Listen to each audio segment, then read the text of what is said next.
I'd like to welcome you to the 12th Annual Gathering 2018.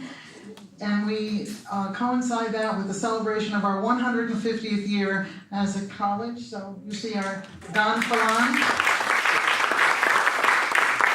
We're very excited. We have a year-long series of celebrations for each of our regular occurring events, but also special events that will happen throughout the year. Before you leave, I will have a brochure for you with all of the different events because we'd love you to come back and celebrate with us.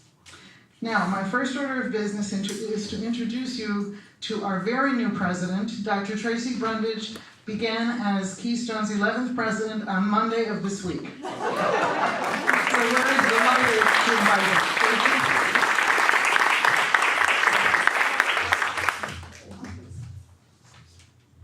Thank you, Charlotte, and good afternoon. I'm delighted to be here today, and I'm thrilled to be sharing this experience with so many Keystone supporters. I'd like to welcome you on behalf of Keystone College to the opening of the gathering. It's a beautiful time of year to visit our campus. Progress through effort serves as the motto for Keystone College, and it's no wonder, as Charlotte indicated, this year we are celebrating our 150th anniversary as an educational institution that has transformed lives in northeastern Pennsylvania. It's an exciting year, and we hope to see you on campus during this once-in-a-lifetime celebration. We're going to be reflecting on our successful past and our proud history, as well as showcasing who we are today. We have, as Charlotte indicated, a full slate of events planned over the course of this next year, so please make sure to take a brochure before you leave campus on Sunday. We have so many exciting services that are unique to Keystone. Included our textbooks that are included, along with an iPad for our students, our LRAP, our loan replacement and assistance program, an accomplished and talented faculty, a student-centered learning environment, small class sizes, and we are looking forward to the development of Keystone Commons, which will house a Steak and Shake and a few other commercial tenants. You probably saw some of the construction equipment on campus when you arrived. We now offer over 40 undergraduate, master's, and online degrees, and we have reintroduced wrestling back to Keystone and will begin conference play in football in 2020.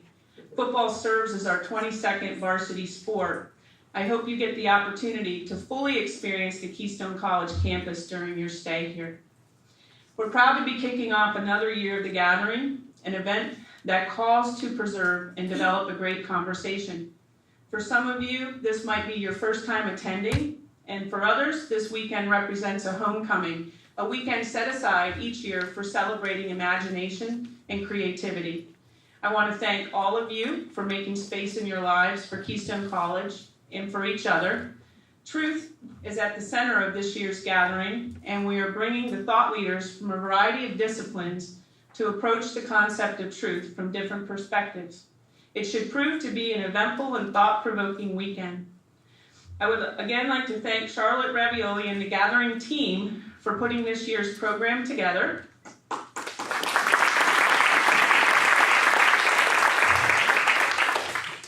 All of the other staff and volunteers who are giving so generously of their time this weekend.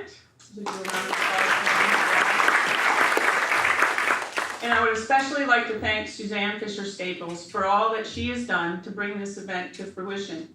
Suzanne has organized the gathering for all of its 12 years, and she is a scholar in residence at Keystone College.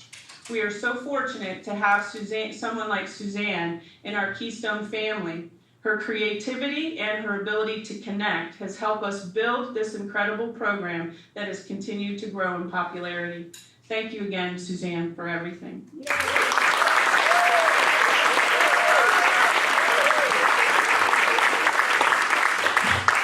So at this time, I'm going to turn things over to Suzanne. Would you like to come up and say a few words? Yeah. Okay, thanks. Thank you. Have a great weekend. I look forward to talking with, hopefully we'll get a chance to, say a few words to each of you throughout the weekend. I'll be around in and out.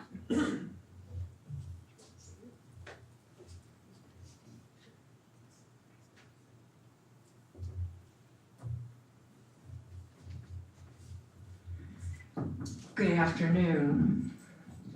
I'm so thrilled to see you all here. This is a special year with a big topic to discuss, and I want to thank all of our presenters who Charlotte will introduce individually in just a minute. And my job is to welcome you with a few words about our theme, the myth of truth. I was a United Press International reporter in the 1980s and 90s. And during that time, any serious complaint that was filed against any story that was put out by UPI prompted our editors to remind us of the necessity to keep our eyes on the horizon, that line that separates truth from untruth. Suzanne Nossel, who's the executive director of PEN America, said on a panel a few months ago, "A reporter is like a pilot climbing through the clouds. Regardless of smoke, fog, or precipitation, if he can't see the horizon, he's lost."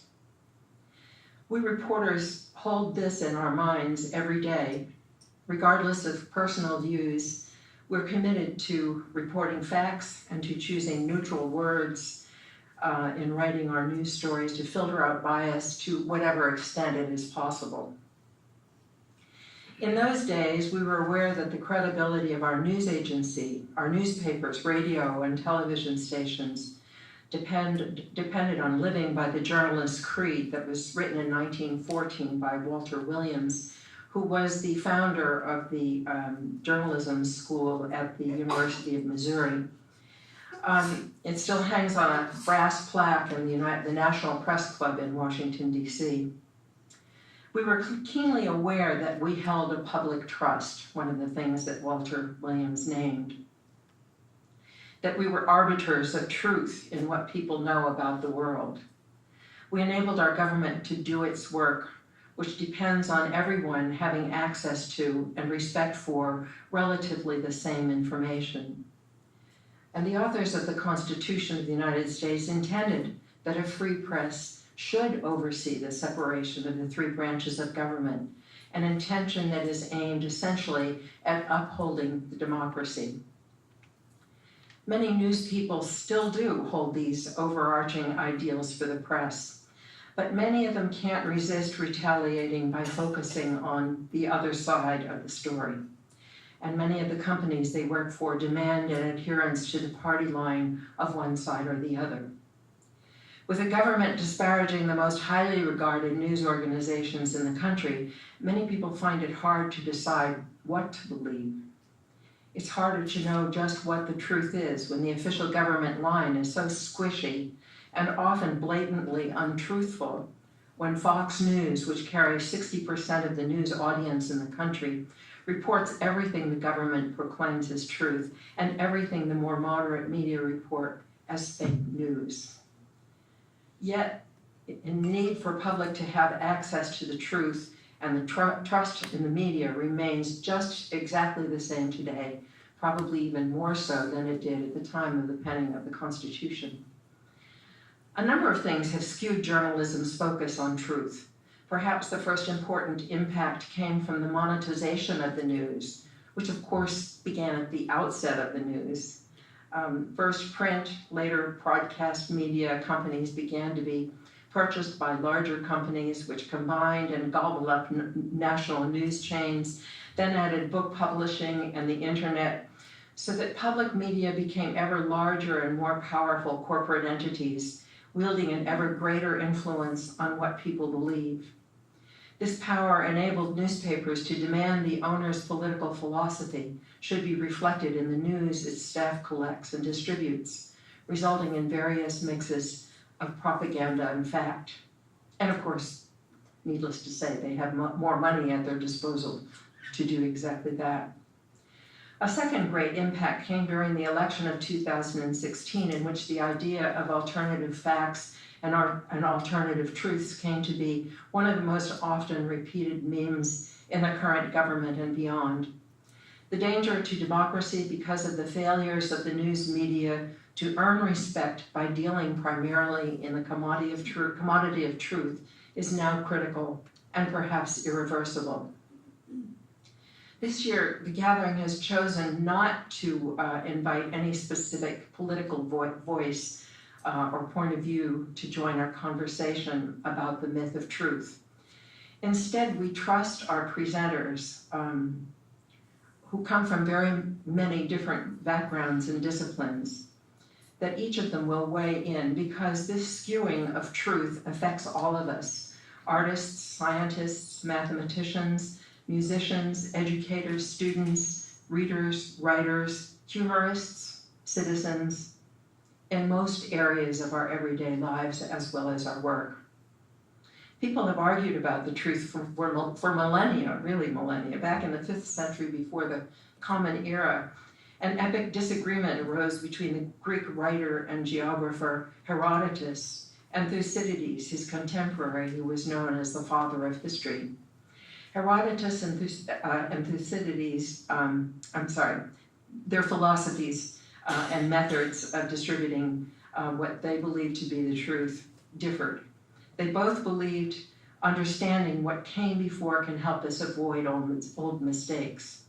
Their differences centered on how history should be presented. Herodotus was most famous for writing the Histories, a very elegant literary narrative of the Persian War between the vastly superior Persian army and the Spartan army. The Histories were organized artfully. They were entertaining. They were based on interviews Herodotus conducted on his travels throughout Greece, Asia Minor, and the Middle East, in which he collected stories based on soldiers' and officers' experiences during the war, and also myths and legends. Thucydides criticized the Histories because there were factual inaccuracies, some intended, some unintended, and because Herodotus cared more about an entertaining narrative than he did the actual truth that might reveal why people go to war and how peace might be achieved. Thucydides had been a general in the Athenian War with Sparta. His masterpiece, The History of the Peloponnesian War, was based on his experiences in battle and first-person accounts from soldiers and officers too. In his history, Thucydides warned, democracy depends on leadership. Leadership can be dangerous. Of course, mixing myth and fact in history has been common down through the ages. Consider what went on in Germany before and during World War II, without the national leadership ever speaking to citizens about the mass carnage they had inflicted on Jews and other minorities.